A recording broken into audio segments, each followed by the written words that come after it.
Hi folks, welcome to a brand new episode of CNB. I'm Siddharth Vinayak Patnankar. Thank you for joining us.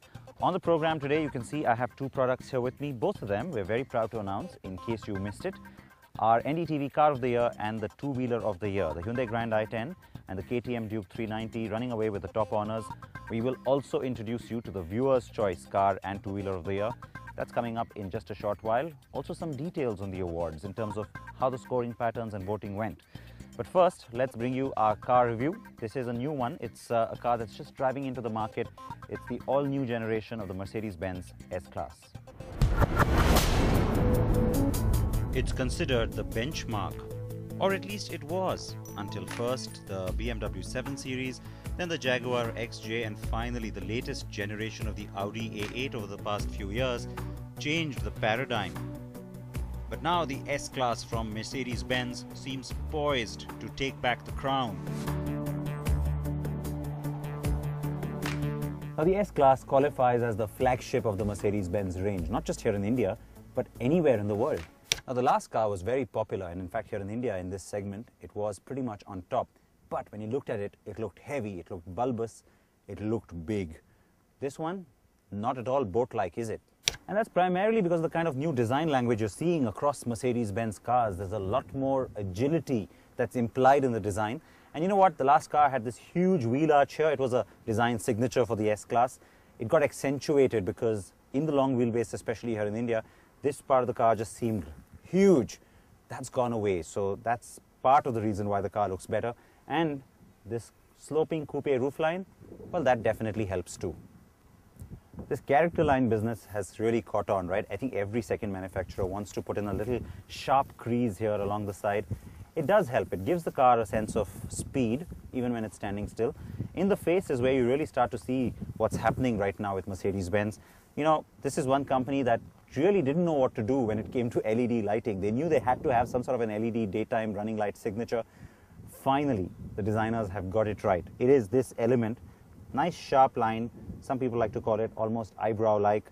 Started with what you saw very sharply happening with the A-Class. Now all the cars seem to get it. And on the S-Class too, it works. It's a huge grille. The car does tend to look a little bit disproportionate in terms of just the elements. The headlamp is big, the grille is big. But then as you come around and you start to see just the sheer size of this car, all of that comes together. Yes, it looks like $1 million. But does it do more than just looking pretty standing still? It's also fast and handles very well. And why not? This is supposed to be the car that represents everything that's new and cutting edge from the boys at Stuttgart. The 455 bhp V8 is a beast of a unit and has oodles of torque too. But it's mated very smartly to the 7G Tronic Plus gearbox, making power delivery quick and effortless. India gets the S500 as an import-only model for starters, but there will be subsequent variants which may include the S350 diesel. Now the first thing that stayed with me on this whole experience, the first impression as well as a sort of a sustained sort of an impression that stayed with me, is that this car doesn't feel as heavy or as big or as bulky as its predecessor. Now a lot of the other cars in the segment do have this feeling of being a little bit heavy, and you get a sense of the kind of bulk that's pulling along with you. Not so on the new S-Class, and that I think is pretty remarkable. Most people who buy this car aren't going to drive it, but their drivers will certainly be very happy because the car feels nice and agile. You go through a little twisty ghat section, nice flat highway, higher speeds, whatever. Either way, you don't feel that you're driving such a wide, such a long car. It has a nice athletic feel to it, and to me, that is a huge, huge plus. So it's surprisingly nimble and handles way better than its predecessor, I must remind you that this is the long wheelbase car, folks, which means it's not really trying to be very tight in its handling. So the fact that it delivers is a great little bonus, although I would have always preferred the regular wheelbase car, and also a slightly stiffer feel. But the Airmatic suspension provides a very comfortable ride, and that's the kind that buyers here would appreciate. But who am I kidding? When you talk about that buyer, well, they want to know how the car pampers and not how it corners. The visual appeal with those LED signature lights and the ample expanse gets established at first glance. But step inside and it's a whole different ball game with this new car. Now, because the buyer is going to primarily spend all their time back here, I will begin at the back.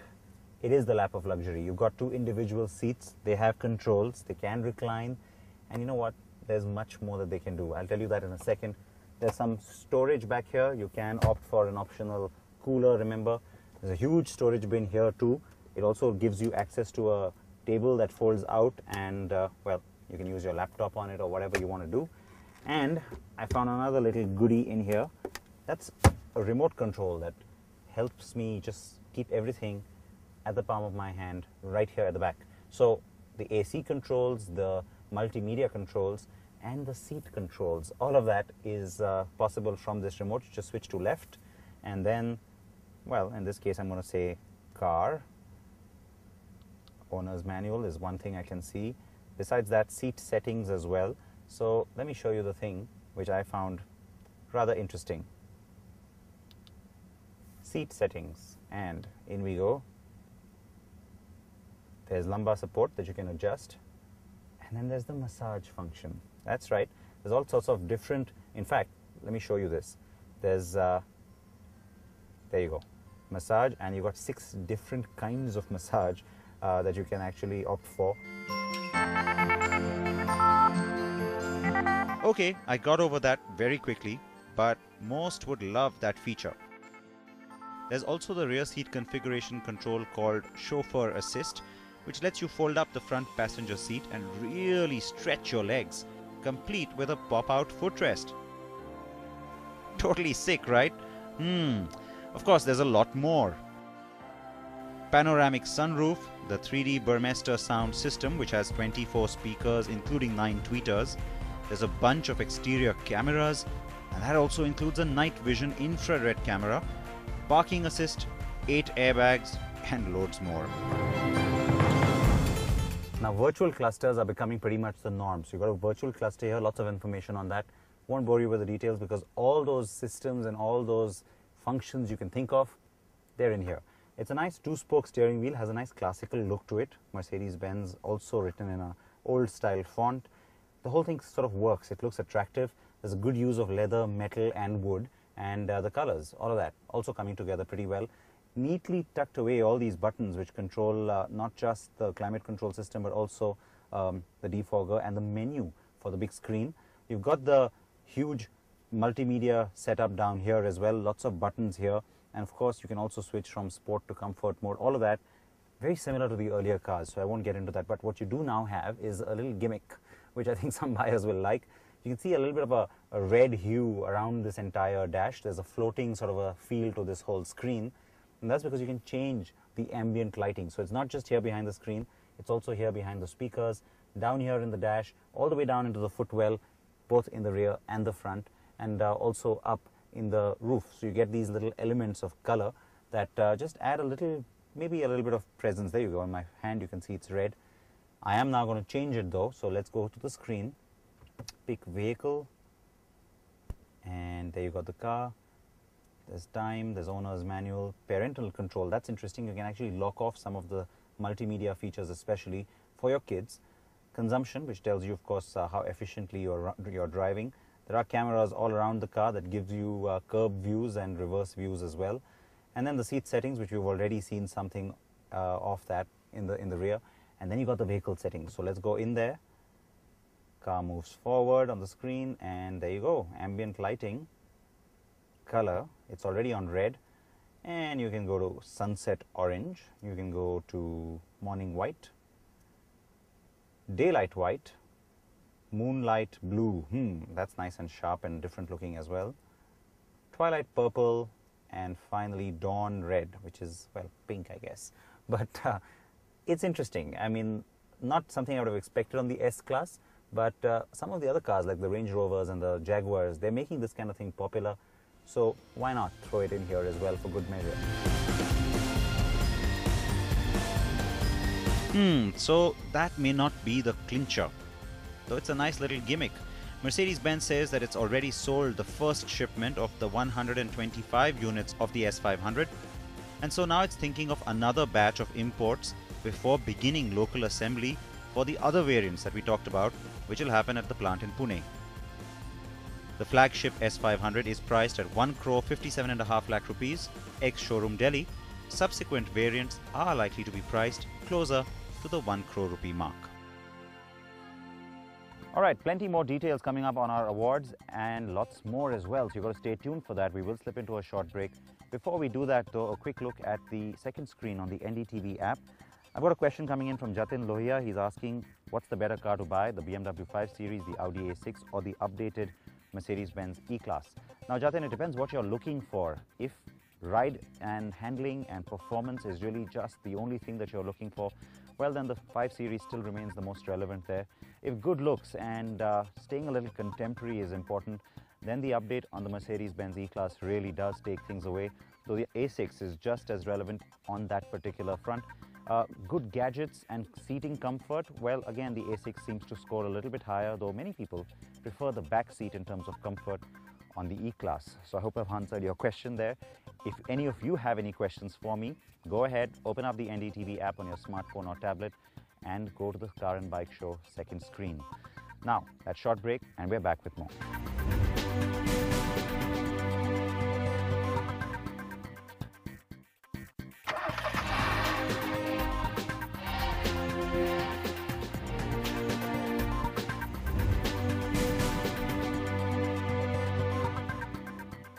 Welcome back. Now I've got with me the winners of the CNB Viewers' Choice Car and Two-Wheeler of the Year. The Ford EcoSport, probably not a big surprise, though the contest was pretty close. The EcoSport stayed ahead right through the voting. And the TVS Jupiter is the first time we've had a scooter winning the CNB Viewers' Choice Two-Wheeler of the Year award. And indeed, therefore, the contest too, because a whole lot of you voted for the Jupiter, but things were tight, as I mentioned, and there was a lot of competition coming in from both the Bajaj Discover 100M and the Mahindra Centuro. But finally, it all boils down to these two. And thank you so much for voting. Thousands and thousands of you sent in your votes, as you always do. Really appreciate that. We do have winners, but we'll announce those in just a bit. First, those details on the awards process that I promised you. The NDTV Car and Bike Awards are one of the industry's most anticipated honors every year. And this year too, everyone was on the edge of their seats as we announced the big winners. Car manufacturer of the year goes to Hyundai Motor India. Congratulations. The NDTV Automotive Man of the Year. The compact SUV of the year is the Nissan Terrano. Sports car of the year, Jaguar F-Type. Rounding off the top 5 highest voted cars. What you are seeing here are the collated scores for each juror across all those 7 parameters. But let's break it up for you and look just a little bit closer, and you can see how differently the cars notched up on those individual parameters. Let's look at the scoring for the top 3. Here you can see that the Grand i10 scored very high on value for money, while the Octavia was judged the safest of the lot, and the EcoSport, unsurprisingly, was seen as being the most significant to its segment, contributing in fact to a new segment altogether for the market. NDTV Car of the Year goes to Hyundai Grand i10.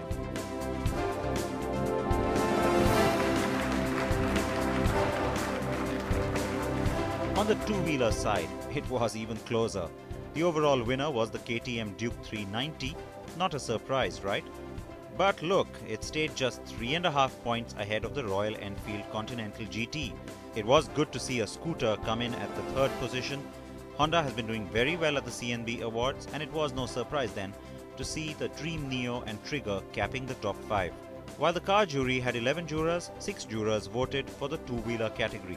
Now we want to once again take you through the breakup on the 7 parameters for the top 3 bikes. The Duke 390 was no doubt strongest on performance and handling, the Jupiter way ahead on value for money, and it was the Continental GT that scored big on emotional appeal. So many congratulations to all the winners. We couldn't be happier. And of course, remember that this is the most comprehensive and the most credible awards process in our country. Now we go across to Goa for the India Bike Week.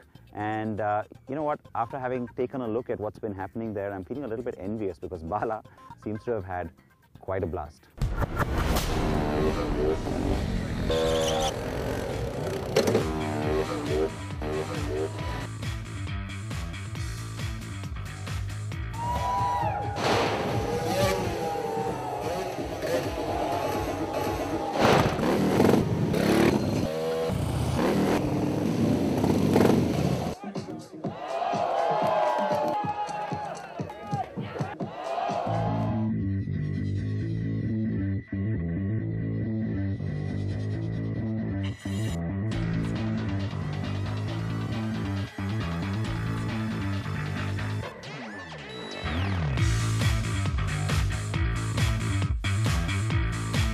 They call this the Woodstock of biking festivals, but to tell you the truth, it's still a Harley-dominated affair.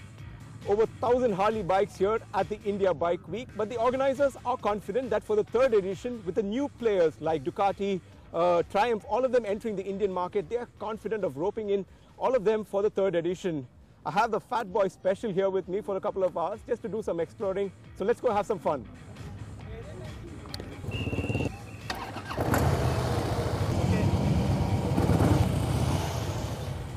Putt-putts got a lot louder this year as the number of Harleys riding into the 2nd edition of the India Bike Week has doubled.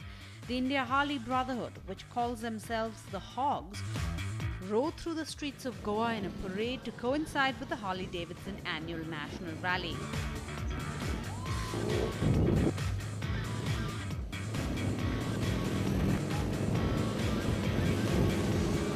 I like to watch the old bikes. They keep them very nice and neat. 300 plus bikes are there in a rally. I'm first time here and I like it so much. It's really cool. The Indian Bike Week is brilliant, having a great time. People are so friendly and it's you know, it's just coming together very well. But this year at the India Bike Week, Harley had more up its sleeve than just showing off its growing portfolio in India. We had it right here on CNB when the company first showcased it in Milan. Now it's here in India. The much awaited Harley-Davidson Street 750 was unveiled at the India Bike Week, and it was also announced for the first time that the Street 750 will get MRF Nilo Grip tires on them. The bike with the new liquid-cooled Revolution X powertrain will be manufactured at Bawal, Haryana, and bookings will be open by the end of March. Deliveries of the Street 750 will commence in June, with prices promised to stay under 5 lakhs. Customers were telling us, potential customers, that they don't necessarily want their father's chromed out Harley. They respect Harley, they like it, they love it, but give us our own canvas, our own blank canvas to start our customization journey. We also got a glimpse of the customized street bikes, and Harley-Davidson is really hoping this new platform allows bikers to customize their bikes a lot more.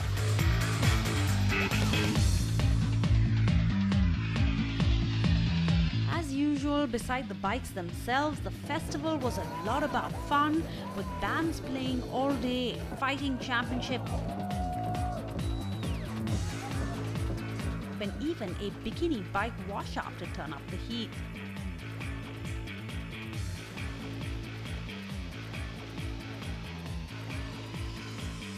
I wasn't here the last time, but the organizers say they have doubled the excitement this year with the India Bike Week by roping in motorcycling legends like Ted Simon, Nick Sanders, all of them very popular hits here with the local folk here. Also importantly, you had crazy events like the loudest bike competition.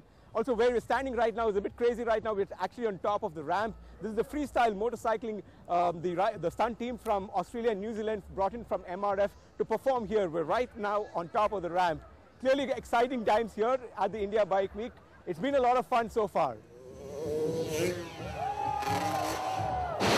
MRF's freestyle muscle motocross riders Callum Shaw and Luke Smith had the crowd going with their breathtaking mid-air stunts.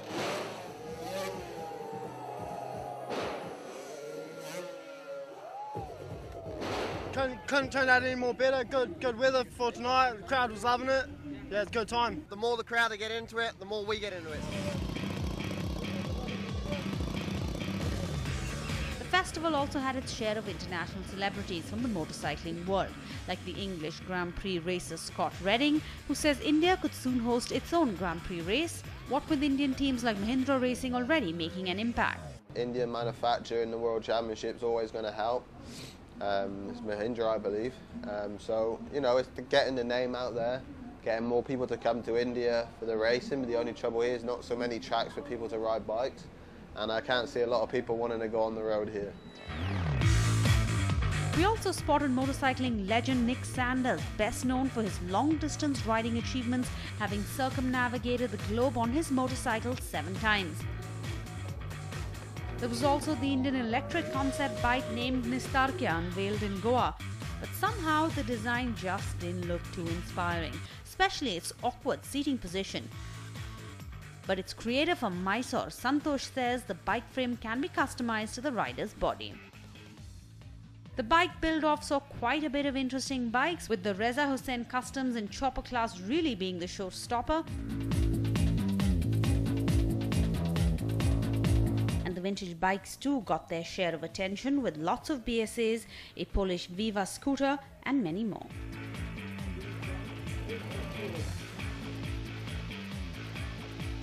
The 2-day bike festival ended with the stunt bikers performing and enthralling the crowd. A perfect way to end an action-packed event. The thing we look forward to is having more bike brands participating. Hopefully that will happen next year.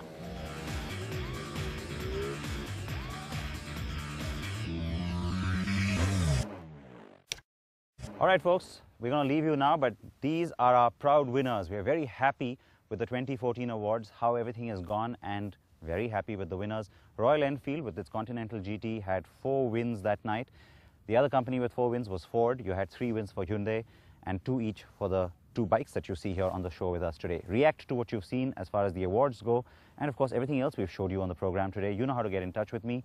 On that note, please wear your seatbelts, please wear your helmets, and please drive safe in this new year. Bye-bye. Here's an exclusive chance for CNB fans to hang out with us at the upcoming Auto Expo.